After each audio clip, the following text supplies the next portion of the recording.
piece of me, boy. Go, go, go. Yeah. Outstanding. Rock and roll.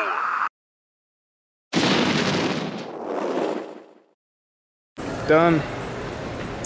Hello, I'm Artosis, and I am here with an extremely handsome nerd. I really like your shirt, by the way. iNcontroL, the ultimate gamer, the new EG member, and you did pretty well this year overall. I think you got, was it 5th or 6th or something like that, but anyways, you know, it was a very hard group. What do you think about the groups that we had this year and being thrown into the group? Well, you know, it would be upsetting, but they did random groups. There's nobody to blame but yourself, you know, and it could have been anybody else in that group. And a lot of people were in that group that had that tough group as well, and they overcame the other opponents. So I don't blame WCG. I don't blame I only blame myself. So it was a tough group, but if you're going to make it out of that group, you're going to do really well, as IdrA proved, and Louder did. I mean, the top 2 guys came out of my group, so can't complain. Absolutely. You know, you are the only person who took the game off IdrA this whole tournament. How do you feel about that? Do you feel proud?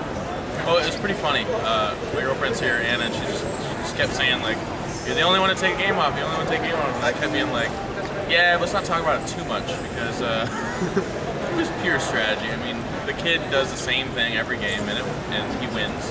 So I figured I would do something extremely risky, and I think I was the only one to take that kind of risk, and it worked. And Greg said good game, by the way. That needs to be mentioned. It's a heroic moment. He said good game. And then in the next game, he said, good game, good luck, have fun, which, like, I almost was in tears, so. I think you might not have been playing IdrA. Probably. Yeah, that's kind of wild. And for those of you at home, the strategy was a 5-pool sunken rush on Coliseum. You're dirty, man. Brilliant, I think. Like, yeah. I had the Clearly sun, brilliant. Yeah, had the sun going down before his barracks was finished. What is he going to do? Yeah, I guess so. And, well, that's pretty cool. You know, Starcraft 2 coming out pretty quickly here. What are your thoughts on that? Are you going to go pro at this game? You know, a lot of people have asked me about that. I'm going to college right now to see what's your future plans, and obviously I'm going to leave the door open. You know, Starcraft 2 is no different. There's a lot of opportunities for a lot of the players that have made a name for themselves, and for people that haven't. And I'm no different from the rest. And I'm going to take the best offer. I'm going to see what's most realistic for my life, and what offers the best opportunities, and I'm going to go that way. And I think Starcraft 2 is going to be a tremendous door opener in that regard. Yeah, definitely. And you know, you're one of the very old school players. You've been playing since Starcraft Beta. So you really get the game overall. You're not one of these copy robots. So do you think that's going to give you an extra chance in Starcraft 2? You know, I actually, when Brood War first came out, when the expansion for Brood War first came out, there was a lot of really fun build orders going around because people just flat out hadn't seen some stuff. And I was, you know, not necessarily the maker of a bunch of them, but I was definitely an experimental player, and some of them were successful, and I really enjoy that aspect of the game.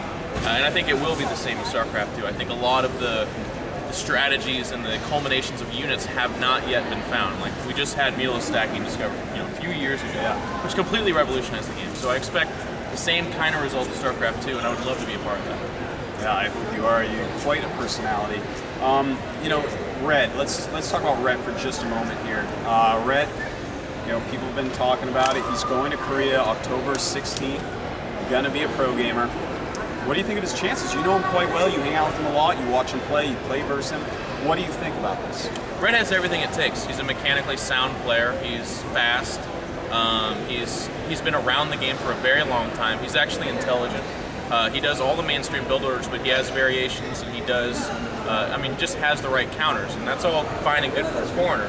But the reasons I think he's going to be successful in Korea is because, first of all, he will be going to Team eSTRO, which IdrA is on Team CJ, so making it to the A team for those two players isn't quite the same thing. eSTRO is a fantastic team, don't get me wrong, it's a professional team, but CJ is one of the creme de la creme. They're one of the premier teams. Their A roster are the big guns in the league, so Red's going to go to a team that's looking for that bright, shining hope.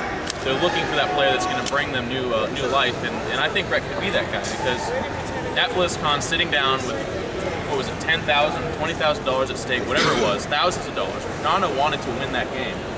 He lost. And Red simply, in a long game, manhandled Nana, one of the most dominant players of all time, if not the most dominant player of all time.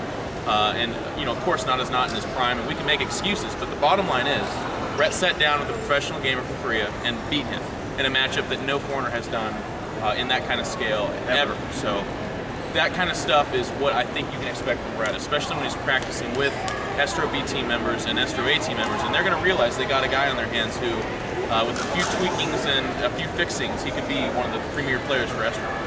Absolutely, I agree with you 100% on that. Now, one final thing I want to hit on is you are going to be going to Korea for the IEF tournament.